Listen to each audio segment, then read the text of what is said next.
The three core functions are marketing. How do I build awareness, attention, desire, right? The second is sales. How do we convert, upsell, resell?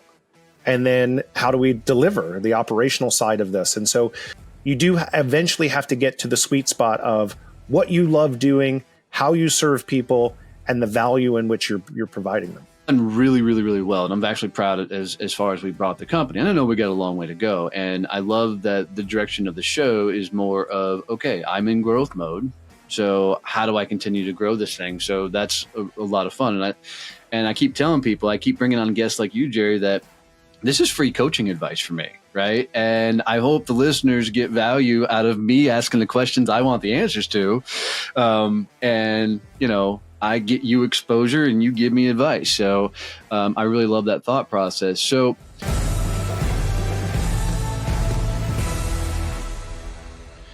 Jerry, I haven't known you long, but the short time we've been together, man, we've done a lot of things, done a lot of interviews. So I'm stoked to have you here. My biggest thing that I'm curious with you in particularly is why do so many people struggle being an entrepreneur and building their business?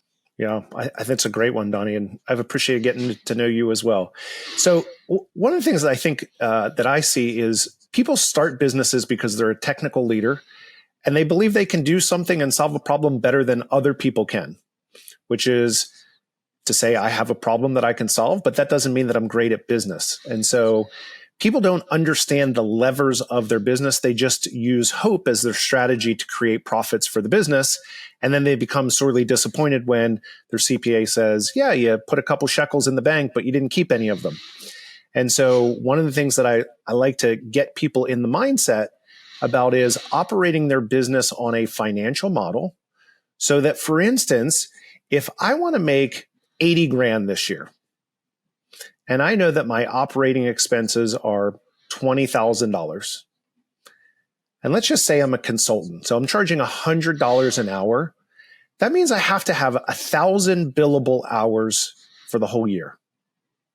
Right. Now, if I'm going to take 2 weeks off, that means I'm billing 20 hours a week. So how am I going to go do that? Once we understand what we want to go do, then we have to go out and actually execute on the how of it. So how many clients do I need?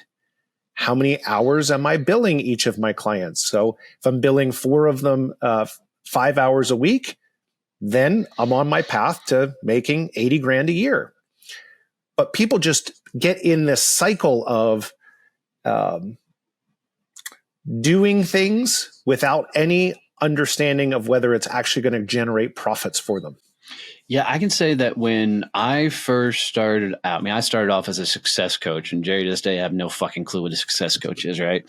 I can tell you it's a business whore that just says yes to anything, right? Yep. But I didn't understand how to bill my clients. Right. I didn't understand what I should be charging them. So it started off with some sort of weird, pay me $1,000 and we'll do 3 sessions type thing. Yep. Then it went from that of, okay, let's do X amount of dollars. I had clients that paid me $2,500, $5,000 and we'll go for 6 months type things. Mm-hmm. And it wasn't till I got down to the idea of MRR, monthly recurring revenue. Yep. That I started to wrap my head around this idea of there's a financial model that will allow me to buy my freedom. Because I always tell everybody, there's a certain amount of income coming in that allows you to live, not survive, not thrive, but live. And if you can cover that base with monthly recurring revenue, now you can do some cool things. So I turned all my business towards subscription models. Mm-hmm. Where people could pay me ongoing. But I can tell you, even to this day and age, I haven't thought much about what the structure looks like as far as I need to make this X amount of money. What does that look like from a time standpoint? We've been focused solely on how can I increase the base of people paying me a monthly subscription. Mm-hmm. So is there another way I should be looking at that? Well, I think it always starts with begin with the end in mind. So what is the outcome that I'm trying to create? And I say this all the time. For them or for me? So for you being the owner of the business, you are always looking to, solve an important, painful problem so that people will continue to pay you for it even when times are tight. And you've got to be really clear about who your ideal client is. So start there. Got it. Then once you have that solid, you have to understand there are what I called inflection points in your business. So you will get to a point where you are wildly profitable. Let's just say you're serving 100 people. And in order to serve the 101st person, you might have to add a whole nother team inside your company. And that 101st person actually makes you less profitable than you were at 100 people.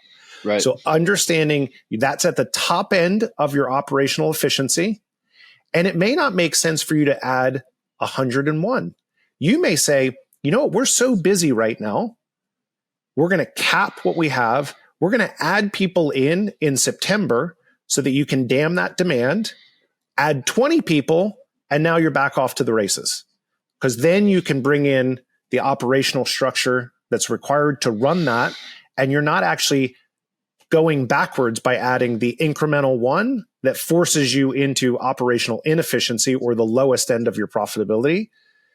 And so that's the thing that I think about there. Yeah, no, I like that because I've always looked at it from a perspective of, okay, what's capacity? What can we handle? Mm-hmm. Right? Mm-hmm. What is the mechanism we need to do next? Do we need to upgrade to a new software? Do we need to bring on a new personnel? Cool. That requires X amount of new people on our MRR, on our subscription models to be able to make that happen. And then it's always figuring out the game plan. Okay, cool. If we need to add 100 people in the subscription model, how do we do that? And what levers do we turn to actually make that happen? So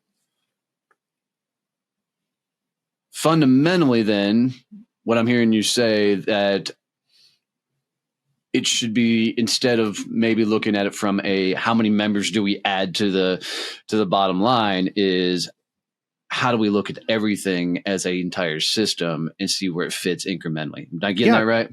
Yes, because you have to think about there's 3 core functions of every business. Okay. The 3 core functions are marketing. How do I build awareness, attention, desire, right? The second is sales. How do we convert, upsell, resell? And then how do we deliver the operational side of this? And so when you think about your business, it's a bit I'm going to add one more on there. Go ahead, do it. How do we keep them? Right. So there's delivery and then there's keeping them. And I think those are 2 different things. Yes. So I've had this conversation a lot of where does customer service fall? Is that an operation or is that a marketing function? I'm going to tell you it's a sales function. Fair enough. Right. I think a great operational experience is marketing because it helps you with the resell of that. But those things have to work in concert with one another. So as I think about that equation, you have sales and marketing on one side and you have operations on the other. And so if I have operational capacity, so I can put 100 widgets through and I'm only at 50, then I have a sales and marketing problem. Right. Because I'm burning more resources than I actually need. So you need to do a better job of marketing and then converting. And once you get to that space where you've now tipped it the other side, you have to think about things in operational capacities. Like you just said, I've got 120 clients, but I can only deliver 100. Well, what does it take for me to get to that next stage of growth and equalize that back and forth? The trick becomes if you're marketing and it's not converting, then you have to look and say, is my marketing speaking to my ideal client, or do I have a sales process problem? Because, sometimes you do a little bit of this, Donnie, depending on whether you've outsourced your sales or you're doing it internally. But, hey, the leads that we're getting aren't good quality leads. And the sales people say, we're following the process, but, it's not working. The marketing people say, we're bringing the right people in, that the sales people can't convert them. That is an ecosystem that you have to figure out yourself to get to the space that you want to. All right. So that's the bigger business side of thing. Let's change that up just a little. So if I'm a corporate escapee, right? Yep. So I left corporate America. I'm doing an entrepreneur and I'm on the grow and I'm trying to figure this out. So I don't have full on marketing strategy yet. I don't have full on sales strategy yet. I'm saying yes to anything that comes through. How do I start to rethink the business so I get in this mindset? Because I know for me, as I was trying to build the business, I was a sales guy all my years. Yep. Right. The idea of thinking about operations and delivery and, oh shit, I got to do accounting, right? You know, all that stuff. It was never a need for that. My job was to go get them, turn them over to somebody else build and did all the operational things. And now I got to do it all. Yep. So it's been one hell of an evolutionary upgrade for me to learn how to do all this stuff. But for somebody going through that, how do they start formulating this idea? How do I get marketing, sales, operations and get this all dialed in? Yeah. I think it always comes back to, what's the important, painful problem that I'm going to solve? Who am I solving it for? Because what I see happen a lot is people end up in trying to preserve optionality. We can do anything for anyone. Like you said, you know, the corporate. That was my problem. Yeah, we'll do anything for anyone. And, you know, I laugh with people, but I say, you wouldn't offer a haircut to a bald person. And yet there's plenty of people, because they're willing to try and do anything and to make it work. That's where you get yourself in trouble. That's where you become easily disposable. And I've said this a lot in my career. I've made more money saying no than I have saying yes. So the discipline and focus of just saying, hey, I believe in the long term of this so that I have the financial resources. I'm not trying to make my rent or my mortgage this next month. I have a little bit of bandwidth to make good decisions. Otherwise, you take bad deals and you suffer the consequences of that in the short term. And that's okay. But you do eventually have to get to the sweet spot of what you love doing, how you serve people, and the value in which you're providing them. So I agree with that. And I would add in there, you know, you got to build the business around the lifestyle you want to live as well. Totally. Right. Yeah. So one of the things that I say to people all the time is, you know, we're going to sacrifice for the business. There is no doubt about that. There is no entrepreneur or business owner that doesn't say like, oh shit, I have to work really hard at this. But I turn that question around and I say, what do you want the business to do for you?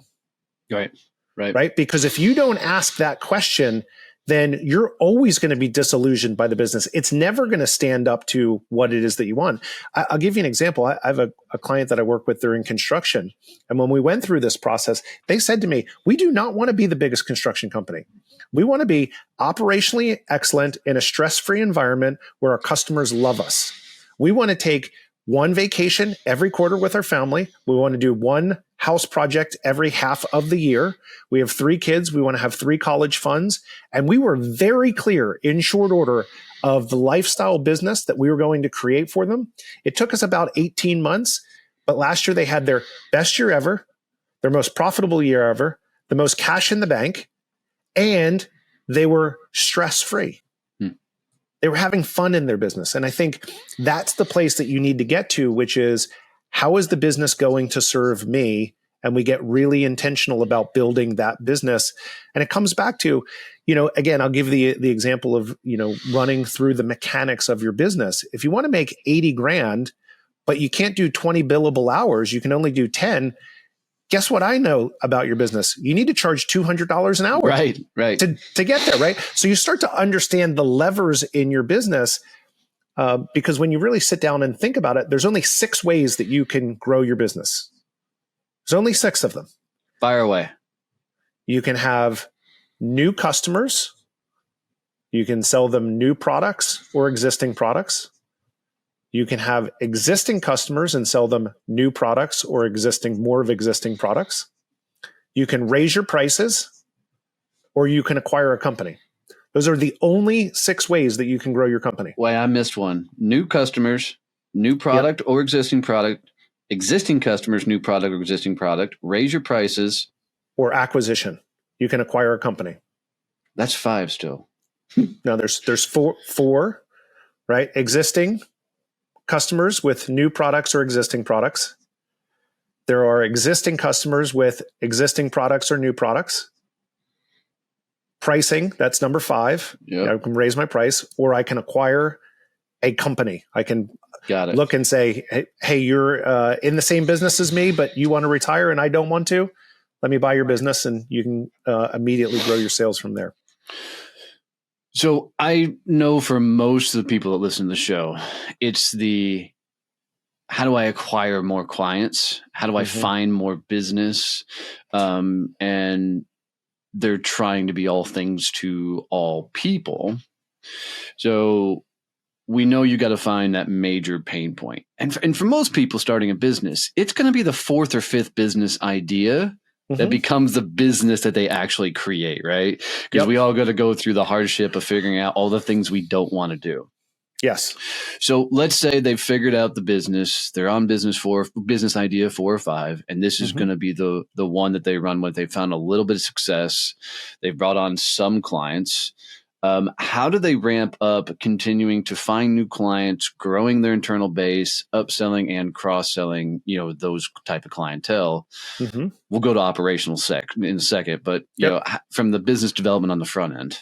Yeah. So the first piece that I would look for is the people that I'm already working with. Typically, birds of a feather flock together. So I would ask for referrals from my existing customers. Do you know someone who would enjoy a relationship like ours, or could benefit from the product or service that I'm offering? So always start with the core, because those people are your raving fans because they're already paying you for what you do.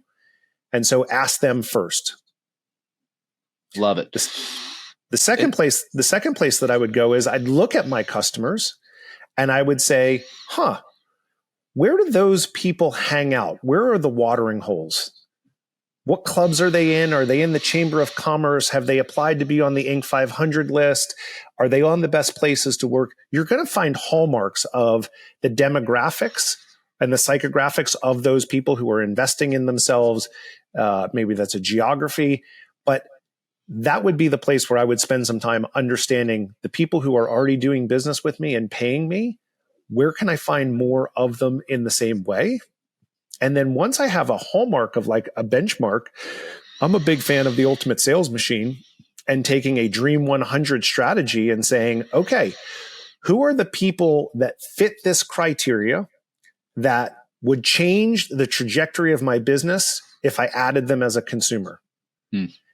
And, you don't need 1,000 clients. You don't need 10,000 clients. You need 10 to change the trajectory of your business. Then you need 50. Then you need 100. But just start with marketing to a handful of them, as opposed to taking a very shotgunned approach. Yeah, no, I like that, because starting off, for a lot of people, I know I was, let's get one. And that stayed for a long damn time. Then I realized, would you quit looking for one and go, how do I get 10? Then how do I get 20? And then, now it's okay. How do we get our next 500? Yes. And we keep expanding and growing beyond there, because it's an evolutionary. I mean, you literally as a business owner are going to evolve to a different version of yourself, right? Because you've got to constantly upgrade your skills and move forward. I truly think there's no better vehicle in the world to meet the man in the mirror than building a business, because you're going to find out what you're made of really damn quick. But most people can't wrap their head around, how do I go get 10? How do I get 20? Because they've never been a sales professional, right? They come from an operational background. They come from maybe an accounting background or an executive background, but not actually a sales business development role. So it's a whole huge leap for a lot of people to go, I'm just really good at what I do. They should just want to buy my services, which is the number one thing I hear all the time. I'm like, well, you got to be able to tell them about your services too. That's right. How do they get that mental shift into the sales side of things, business side of things? So I think sales gets a dirty rap, Donnie. Agreed. And I think it's a horrible, bad, dirty rap. My wife is a salesperson, runs a pharmaceutical company, and does a great job growing their sales. But when you change the mindset for people to say it's not sales, it's service. Because when I am clear about the very important, painful problem that I solve and who I solve it for, it is a service for me to bring that to them and to get them out of pain.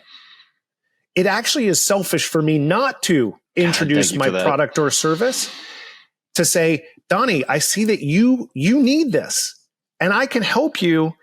I'm selfish if I don't make that introduction. Right. And I think when we can get people out of this mindset, like sales is a dirty word, I would tell you it's a fucking amazing word, because nothing happens in a business until we make a sale. Absolutely. And so, if everybody's got this save the world mentality, right? You know, they come out, they're like, man, I want everybody to get X, right? But then they're like, but I can't sell that to them. Why not, you selfish asshole? I mean, that's right. No, but it does take that mental shift that I am actually being in service to these people. Right. And if you can get people into that space of being convicted that I have the best solution. And Donnie, I would tell you, if I had the best solution for you, I would do it in a very genuine, caring way, but I would make sure that you understood I could get you out of pain. Yeah. Yeah, I love that philosophy. I don't think a lot of people really think about, you know, what is that big problem they're trying to solve. And I wrote that down because I'm very clear what I want to do. But I don't think a lot of people are clear on what that big problem they're trying to solve is.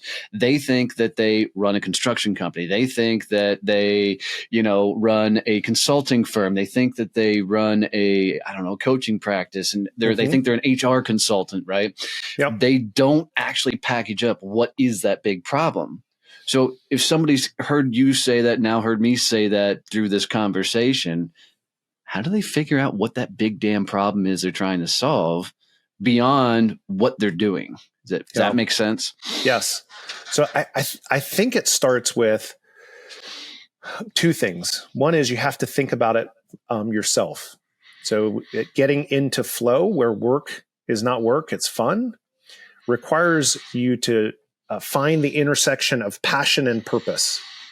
So take notice of the things over the next couple of weeks that really get you fired up, that you're super excited about. And then I want you to think about problems that you see in the world that really bother you. It's a real frustration, and not like, oh, world hunger. I want you to like get it down to, it's really frustrating to me that when I get off 295 and hop on Atlantic Boulevard, that there are 20 homeless people on that street corner who are hungry.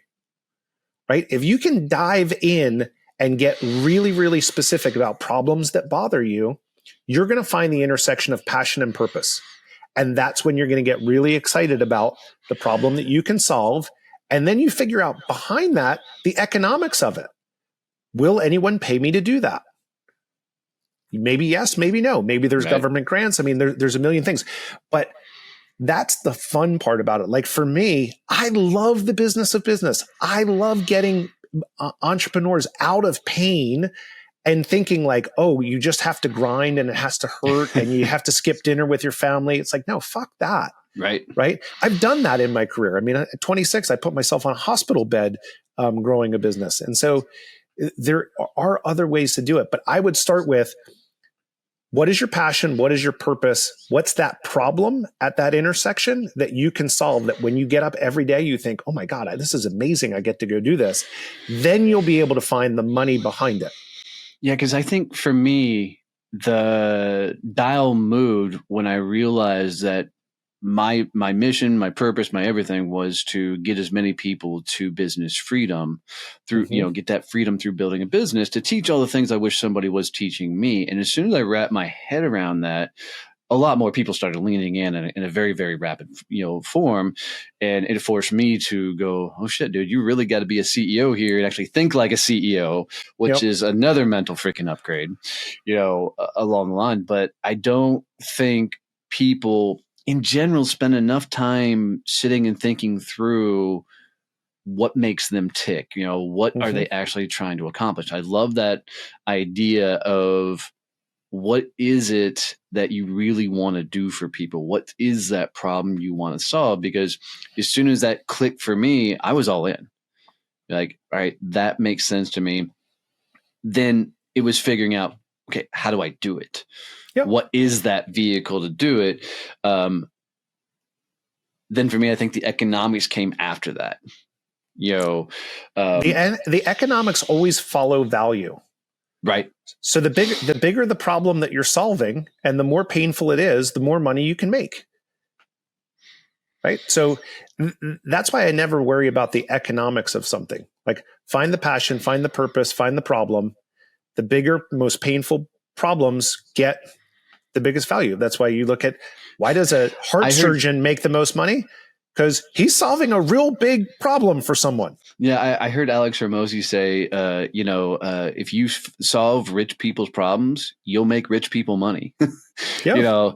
It was just a cool way of thinking. And I think a lot of times, because people are only trying to solve issues for where they were at that moment in time, they're aimed at and targeting either a bunch of broke people or a bunch of broke-minded people, versus thinking, what's the bigger problem I could be solving for people? And it could be serving clients that are at a different stage of their business.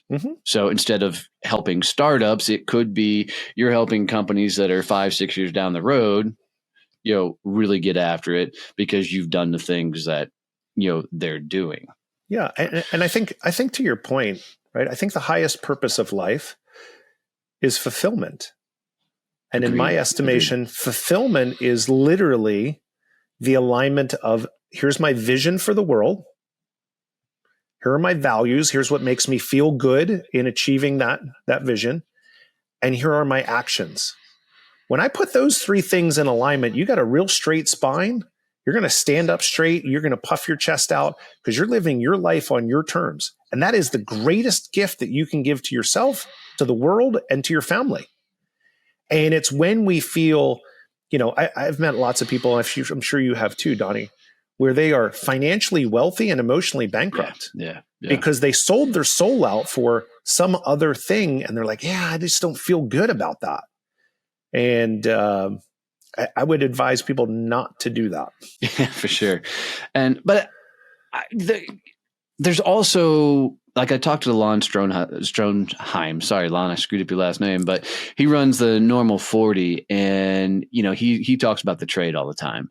And at some point in your life, you're going to make a trade because the one version of you got you here, but now you realize there's more to life than that. And I think everybody kind of gets to a crossroads somewhere in their life. They're like, okay, that was a moment in time. I was in my early 20s. I was going to get after it. I was going to make a lot of money, right? But now I want to spend more time with my family. And for me, this is why you got to get so focused on with your business is, what is the life you want to live? How do you want this business to work around your lifestyle, and not you change your lifestyle for the business? Yes. And keeping that in mind, because people oftentimes, instead of building a company, they create a really shitty job for themselves, and they actually recreate the world that they were trying to escape. That's why I love conscious intention, right? And when you get back to that place of like, okay, what's my North Star? What's the vision? What's the impact? I don't care if you call it mission, vision, BHAG, whatever it is. That's my North Star. Every decision should pass through your values. Does this thing make me feel good? And does it contribute to the impact that I want to go make? Okay, good. Let's go on doing that. And you won't get emotionally bankrupt doing that if you do it again and again and again, because I say this all the time. Are you a company worth joining? Are you the type of leader worth following?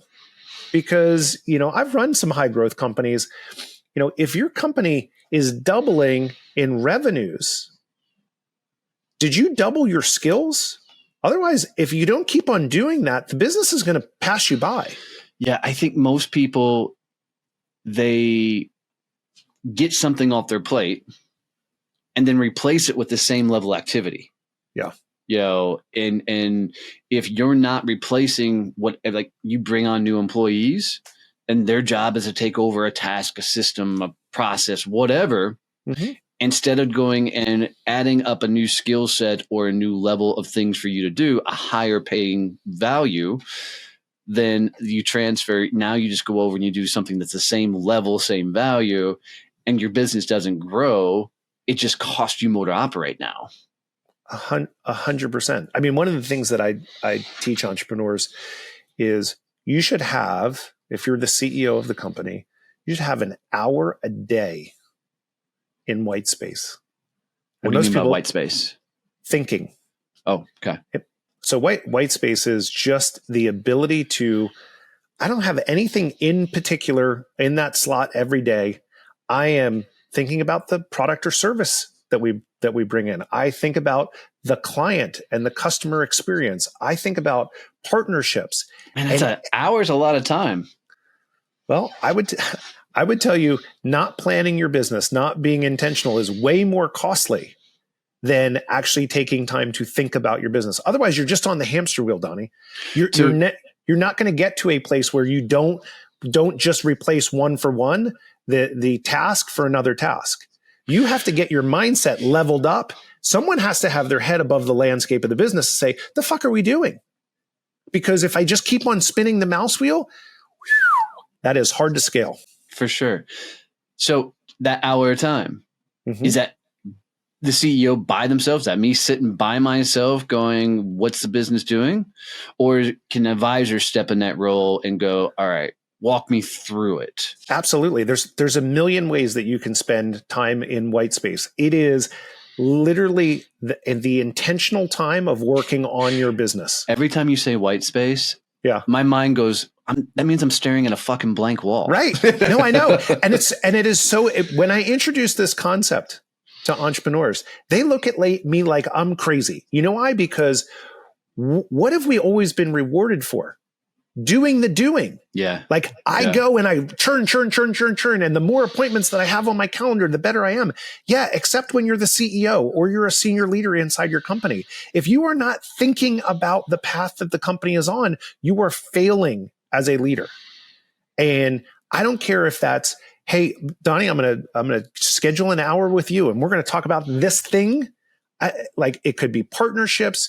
It could be, hey, this person's grown a business to a place that I want to. Can I get 15 minutes with them and ask them 3 very pointed questions about how they did it? I could take a walk with one of my senior leaders and talk about, geez, why we've been missing on operations. There's a million ways to spend your time in white space, but it is absolutely the focus of spending time on your business as opposed to spinning the mouse wheel. Yeah. Yeah. Because I will even challenge myself saying I get caught in the minutia of running the company, right? You get going 100 miles an hour, and I've tried to put quote unquote white space in with operational meetings, sales meetings, and what I'm hearing you say is that's not enough. It's not enough. I mean, right. Those are typical things that you need to do. You need to communicate and sync up inside the company. But when you really get down to it, who's charting the path forward? Right. Who's charting the path forward? Who's sitting and thinking, hey, what's the next city that we're going to bring our service to? Right. How are we going to do that? Who's in that market? Who do I need to start talking to seed that market? I mean, those are things that we should be doing as the senior most leaders, because what I find is people end up with task lists. Here are all the things that I need to do. Right. As a CEO, you should not have 2 pamphlets sitting next to it with my to-do list, right? You should not have to-do list. You know what you should have? You should have strategic objectives that you're trying to create for the business. And then every day you should be thinking, what's the thing that I need to do to contribute to this strategic objective? So how do you go from to-do list to strategic, easy for you to say, objective? It's not easy, right? Let me raise my hand. I have been in the minutia of business. I call it the high achievers trap. Here's what happens. We think that we have to do all the doing. We don't have to do all the doing. We have to resource the jobs to be done. So for instance, I don't like billing. I don't like administration. I don't like calendar management. I don't like all of these things that, in order for my business to run, need to happen. You know what I did? I hired an assistant. And I'm so grateful that Maria is in my life. She handles all of that. And you know what I get to do? I get to level up and think about the things that I should be thinking about and charting the course for the company. See, I keep telling my team I need an assistant. It's irresponsible for you not to have an assistant. You know what? I'm putting that on loop and playing that for my entire team, Jerry. Jerry says I'm irresponsible, so you are. It is a bad use of your time. I bet you if we pulled those to-do lists out and we started looking at them, those are not unique zones of genius for you. Agreed. Those are just shit that you got to get done. And, once you have a couple shekels in the bank and you got your business moving, most people are they get afraid. No, you have to reinvest in your business. Right. It's the greatest gift that you can give. I'm buying my time back. So I pay an assistant at a lesser rate than I'm paying myself. And I'm buying that time back so that I can, at 4:00, I can be in the pool with my fucking kids. Right. Because that's cool to me. But Maria's doing the finishing touches on my day of hey, here are the 5 things that I need you to get done for me. That's an amazing buyback of time. And it's inexpensive to do it. Yeah, no, it's smart. I think I've always looked at, because we have a lot of VAs, we have a lot of people that do different things, but I've never looked at it from the perspective necessarily of freeing up my own time. So guess I will now, Jerry. Thanks for that. How much is your time worth, Donnie? What if you had to put a value of an hour of Donnie's time? What is it? I broke it down one time just to see what it was, and it sits at about $375, almost $500 an hour. Yep, based off of where we're at and the things we're doing. Yeah, perfect. Right. So, would you be willing to pay someone to buy back 10 hours of your time? I am now. Over the course of a month, right? You're talking about buying back high value activities where you can spend time on $375 to $500 an hour type things for the business. And the 10 hours, they go to an admin who can work 4 times slower than you to get all that shit done. And we're still way ahead of the game. Yeah. Yeah. I think I'll speak for myself. I often get caught in the idea of, well, I got to go grow the business, right? Mm-hmm. Nobody's going to outsell me. Nobody's going to outproduce me, at least at this point in my business. So that's my core job. But to do that, all this other stuff's got to get done. So for me, it's been well, let's time block my calendar. This hour is dedicated to this. This mm-hmm. hour is dedicated to this. This hour is dedicated to this. But it's all low value targets, right? Versus, totally. It's the stuff that needs to get done versus, the stuff that puts me out front. Here's what I want you to do, if you're open to this. Yeah, totally. I want you to take in the next 2 weeks, and I know next week's a holiday, but next 2 weeks. Oh, I'm working. Yeah. Okay. I'm taking off. I want you to at 11 o'clock and at 5 o'clock every day, just scratch down. Here were the 7 or 8 things that I did, and here's about how long it took. Right? Just keep it on an Excel document. You don't have to be real specific. And in 2 weeks, we're going to look at all the shit that you're doing that doesn't actually contribute to growing your business, that should be administrative in nature, that doesn't require Donnie's decision-making capability to do it. And you know what we're going to do? We're going to take all that shit and we're going to get it off your plate so that you can actually go grow your business. And when you do that exercise, you are going to be shocked at the things that come to your plate, because part of that also is training your people around you to have the frameworks. How do we make decisions inside of our company? Do we have a decision-making framework? We should. If you want to ease the burden of leadership, then everyone's clear about how we make decisions. We walk it through a framework. And you know what the gift you get is? You get to go on vacation without your phone ringing and saying, hey, Donnie, what should we do here? I don't ever get the what should we do here. Okay. So for me, it's the client reaching out. It's the social media keeping up with, mm-hmm. The DMs, those type of messages. Like yesterday, I got a guy that I don't even know who he was, but he sent me a DM, goes, hey, this is the email I'm sending out to people and I'm getting no responses.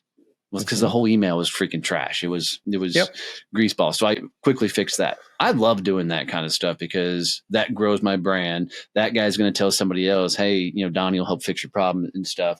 So I don't get the what decision do we make here? It's hey, this is where I'm at on X. Yep. Right. So I'll give you an example. I was brought in to run a construction business. We were at 7 million. We got to 30 million in 3.5 years. And one day the owner of the company that had brought me in said, oh, I'm going to run across to the Panhandle, which was about a 6-hour run, because he wanted to go see a realtor that we worked with. And I said, do you realize how much that trip is costing us? And he was like, no, I have no idea. And this company, we were doing very, very well. So it was about a $12,000 trip for him to run over there, stay the night, and run back. And he had never thought about how much money he made, as we were growing that business. Right. Here was the trade. He loved doing that, Donnie. He loved being in the field. He loved interfacing with people. That was his zone of genius. Running the business was not his zone of genius. Right. Which is why he brought me in to be CEO. And so for you, if you love doing that, then I would tell you, go do that. But go bring someone in who's going to help scale your business or do the things that the business needs. Because I've heard a lot of people doing that, that they have a particular area. And, let's be honest, I'm a sales guy. Yeah. I carry the title CEO, and I'm running teams and the likes. But, often there's a lot of ideas that come up and everything, but this is all new learnings. Totally. Every year you're learning something new that you didn't know before. And every year you're breaking shit and going, oh, well, that didn't work. Yep. What's the SOPs? What are the things we put in place moving forward? But I've often wondered if we brought in somebody that actually had done this shit already in a different industry, different thing, would that allow me to do more of the things I want to do? Or would my ego get in the way and I wouldn't want to give up perceived power? Oh, I mean, you have to answer that question, but I've seen it happen very successfully. I think about this, that, people look at the construction business that I ran, and, it was Inc. 500 best places to work, all the fun things that you'd want to clip out of the newspaper and send to your mom. But what I lay in bed and think about is, if I had brought my COO in earlier, could we have gotten to $50 million? That's where I fucked up. Right. We maximized the opportunity, but could have maximized it more by bringing the right person in earlier. And I would encourage you, maybe just bring a COO in who's handling all of the minutia of the systems and the process. You're not a systems and process guy. No. I know you're not, right? But you're a great face of the company. You should be out in front. You should be espousing the point of view of the company. But get people to do the other stuff, because you will go like gangbusters, and then you just tell them to figure out the mess that you left behind. Right? Which has been my MO my entire life. As a sales guy, my job was to go sell it. Totally. The company's job behind me was to clean up the mess and make it freaking work. And I got in a lot of heated conversations from the company saying, well, we can't do it in that time frame. Well, no, that's not an option. We're Elon Musk in this thing. Get it done, right? That's right. And that, not to tout Elon Musk, but that's one of my favorite things about the guy is, he'll set a deadline and let's get there. I work better off of that. I don't need to know the how we're going to do it behind the scenes. I just know this is what we're going to hit. Yep. Yeah. And I think, I have a company that I work with out in Denver, that is growing. Great CEO, great owner CEO. And what he got to was, I'm a great CEO at under 50 people. When I can great man theory this thing forward, I can walk down the hall and say, we're going to go make this shit happen. But the aspirations for the company are significantly beyond that. And what he got to was, I'm not the best person to grow this company, and I don't enjoy it. And so we've gone out and we've hired a CEO. He starts July 5th. And, what we've done is we've put guardrails in.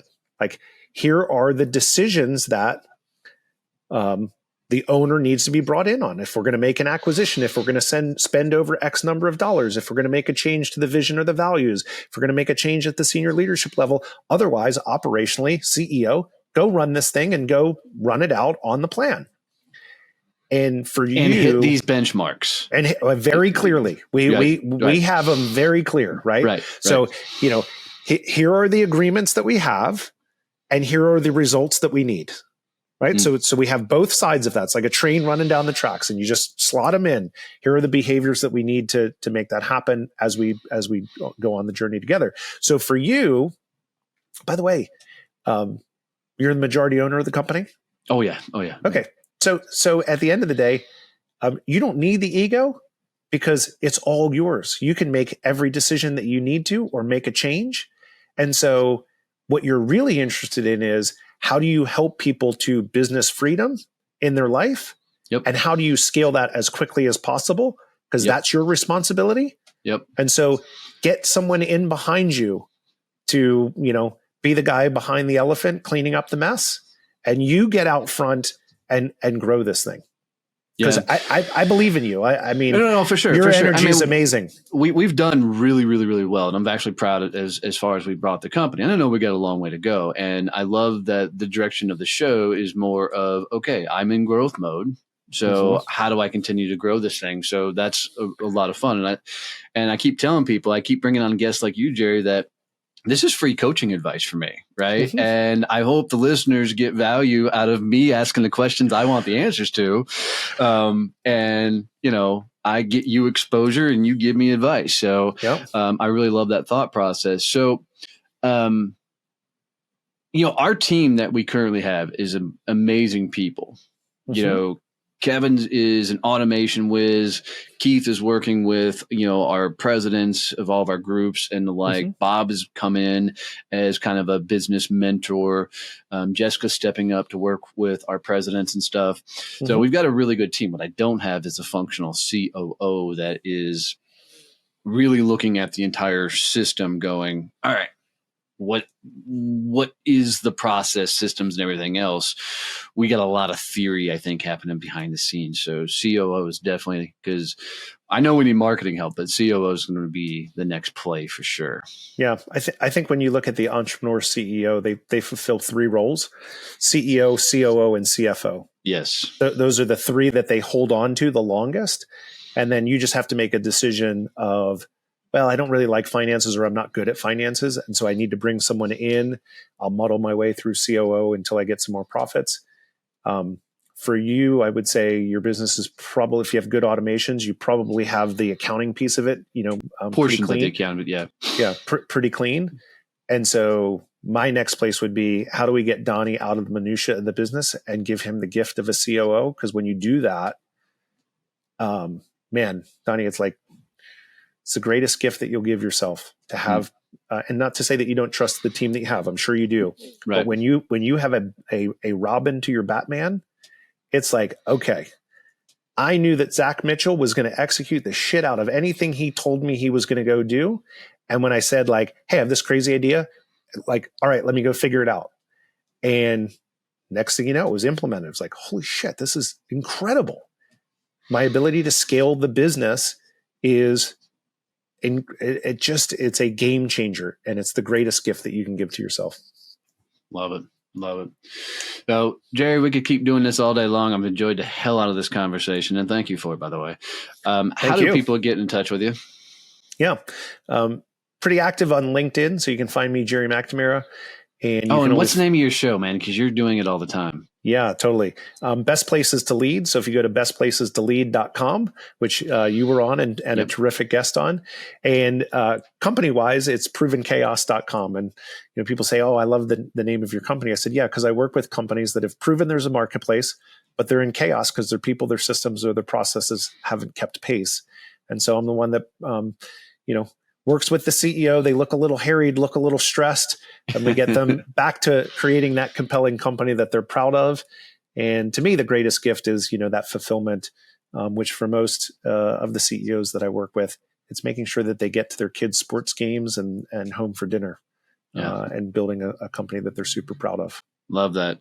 And guys, if you've enjoyed this episode, Jerry is speaking at our Badass Business Summit and going to be bringing this knowledge to the table. So come meet Jerry in person. Come hang out with me and the rest of the folks that are going to be there. It's going to be a hell of a time here in Texas. So, Jerry, I seriously appreciate you coming on. Thank you very much for the advice. You're just a good dude. And so thanks for being you, my friend. Thanks for being you too. And I'm looking forward to the honor of speaking and, sharing the hard fought lessons that I've learned, got my teeth bashed in. No one has to get their teeth bashed in too. So let's do it together. Love it. Guys, thanks for tuning in. Do me a favor, if you made it this far with us, freaking take a screenshot of this episode, put it out on social media and tag me and Jerry. And I promise we'll both jump in and say hello.